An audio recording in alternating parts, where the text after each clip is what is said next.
Hi everyone, my name is Madison Pierce, and this is my final project for public speaking and basics of effective communication. 96 times. 96 times is the average number of times that a person checks their phone per day, which is about once every 10 minutes. 45 hours. 45 hours is the number of hours that adults between the ages of 8 and 28 spend staring at a screen. 40%. 40% is the percentage of time awake that the average internet user spends online. We live in a world that has gone digital. School, jobs, social media, shopping, gaming, even working out have all been transitioned to a digital platform. Most people would agree that the advances we as a society have made in technology have made our lives easier and more convenient. But the harsh reality of the situation is that these advances have also had some negative impacts on us as well. During this talk, I'm going to go over the specific effects that technology has had on us as a society as a whole. The first thing I want to talk about here is the effects of technology on our attention spans. The average attention span has decreased from 12 seconds down to 8 seconds in the last 10 years. This leads to massive amounts of distraction due to the world constantly being at our fingertips. People are missing precious moments around us due to technology never making us bored. Next up is the effects of technology on decision making. Life is full of big and small decisions that we have to make every day, such as figuring out what restaurant to eat at for dinner, buying a new house or car, ordering groceries, or buying new clothes. The first thing that we do when we make these decisions oftentimes is pull out our phones to do research. This is causing us to lose the capability to think for ourselves and have unique thought processes. Adults are lacking common sense and innate knowledge of certain subjects. Lastly, I'm going to discuss the effects of technology on our relationships.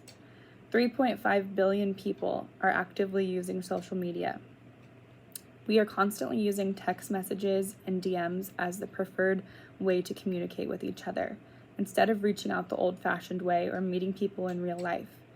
This is single-handedly changing the way that we build and maintain relationships with each other. Imagine this. You're at dinner with your friends.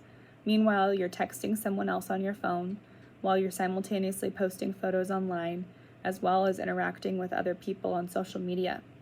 This is a perfect example of how oftentimes we're not living in the moment and we're not fully engaged in the present.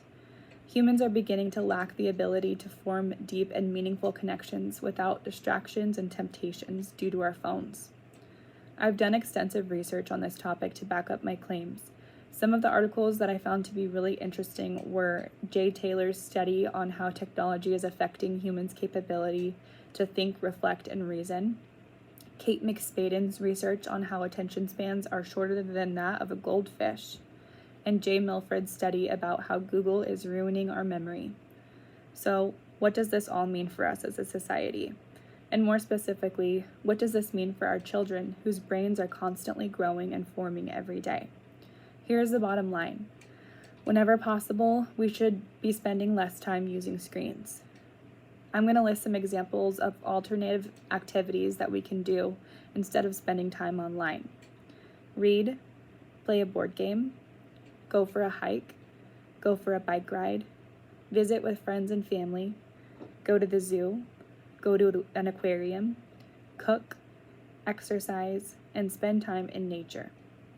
Just because it's the social norm to get home from work and immediately change and turn on the television or scroll through Facebook does not mean that we have to conform to this new reality.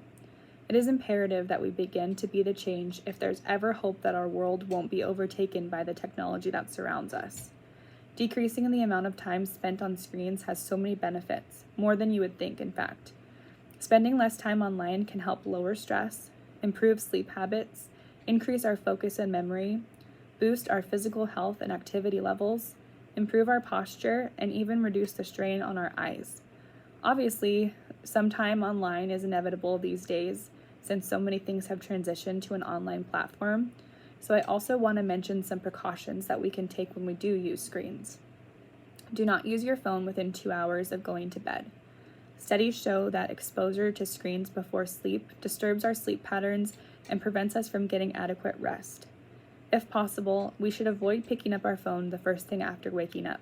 This allows our brains to spend some time adjusting and preparing for a new day. Imagine 50 years from now. Everything in our world is reliant even more than it is now on technology.